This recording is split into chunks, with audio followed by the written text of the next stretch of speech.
ఆయన యందు నీవు విధేయత కలిగి నిష్కపటమైన జీవితాన్ని, భక్తిని నీవు కలిగి ఉండగలిగితే సాతానును నీ కాళ్ళ క్రింద చితకదొక్కించగలిగిన సమర్థుడు యేసుక్రీస్తు ప్రభువు మనకు తోడై ఉంటాడు. ఆమె ఇది ఎలాగూ సాధ్యం? సాతానుని చితకదొక్కే ఆ యొక్క శక్తి, ప్రభావము ఎక్కడి నుండి మనకు దొరికింది? ఈ లోకంలో ఒక మనిషినే మనము జయించలేని విధానంగా ఉన్నామే. ఈ లోకంలో దేన్ని మనము జయించలేని పరిస్థితుల్లో ఉన్నామే. నిరాశ నిస్పృహలోనికి వెళ్ళిపోతూ ఉన్నామే. సాతానుని మనం ఎలా జయించగలం? సాతానుని మనం ఎలాగూ మన కాళ్ళ కింద చితకదొక్కగలం అంటే, జీవాధిపతి అయిన యేసుక్రీస్తు ఎదుట విధేయత కలిగిన బ్రతుకు నీవు బ్రతకగలిగితే, జీవాధిపతి అయిన యేసుక్రీస్తు ఎదుట నిష్కపటమైన జీవితాన్ని, ఆరాధనను నీవు కలిగి ప్రభుని ఆరాధించగలిగితే, ఆయనలో ఉన్న శక్తి, ప్రభావము నీలోనికి నింపి సాతానుని చితకదొక్కే శక్తి నీకు ఇస్తాడు. ఆమేన్. విధేయత వలన విజయం పొందుకుంటాం సాతాను మీద. ఆ విధేయత మనుషుల పట్ల కాదు కానీ మనల్ని శక్తిమంతులుగా చేసే యేసయ్య పట్ల విధేయత కలిగి ఉండాలి. ఆమేన్.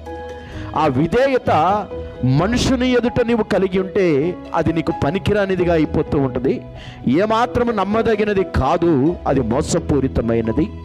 ఎవడైతే జీవము కలిగిన దేవుని ఎదుట విధేయత చూపిస్తాడో, విధేయత కలిగి ఉంటాడో, నిష్కపటమైన మనస్సు, నిష్కపటమైన ఆరాధన, నిష్కపటమైన భక్తి, నిష్కపటమైన జీవితాన్ని దేవుని ఎదుట కొనసాగుతాడో, వాని జీవితంలో వానికి దేవుడు సాతానుని తల చితకదొక్కగలిగిన శక్తిని యేసయ్య వారికి అనుగ్రహిస్తాడు. ఆమేన్.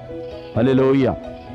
అందుకే క్రైస్తవ జనాంగమా, దేవుని ఎదుట మనము విధేయత కలిగి ఉండాలి.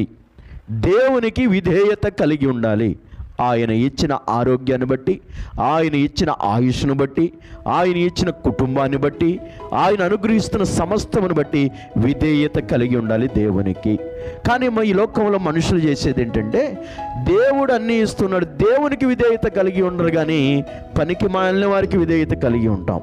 ఆ విధేయత ఎందుకన్నా ప్రయోజనకరంగా ఉంటుంది అంటే, అది ఏమాత్రం ప్రయోజనకరం కాదు. అల్లరి పాలు, ఆటల పాలు, ఏదో నాశనానికి కీడులు తెచ్చుకోవటం తప్పితే. కానీ మనం విధేయత చూపించాల్సింది దేవునికి కదా, విధేయత కలిగి ఉండవలసినది దేవునికి కదా, విధేయత కలిగిన జీవితాన్ని జీవించవలసింది దేవుని ఎదుట కదా. ఎవరైతే యేసుక్రీస్తు ఎదుట విధేయత కలిగి నిష్కపటమైన వారిగా ఉంటారో, వారి మీదంట ప్రభు తన శక్తిని నింపి వారిని సాతానును చితకద్రొక్కగలిగిన శక్తిమంతులుగా నేను మిమ్మల్ని చేస్తానని ప్రభు మాట్లాడుతున్నాడు. ఆమేన్. హల్లెలూయా. సాతానుని చితకద్రొక్కడం అసాధ్యం, సాతానుని జయించడం అసాధ్యం, సాతానును ఓడించడం అసాధ్యం. కానీ శిలువ రక్తము చేత, క్రీస్తు రక్తము చేత, క్రీస్తు ఎదుట మనము ఉండగలిగితే ఆ క్రీస్తు రక్తము సాతానును జయించగలిగిన శక్తిని ఇస్తుంది. ఆమేన్. యేసుక్రీస్తు సాతాను జయించాడు.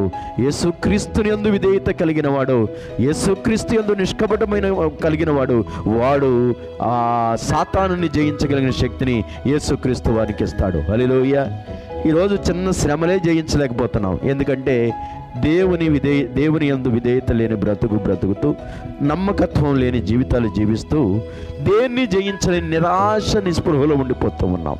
చిన్న కష్టాన్ని జయించలేకపోతున్నాం, చిన్న దెయ్యాన్ని జయించలేకపోతున్నాం, చిన్న కీడుని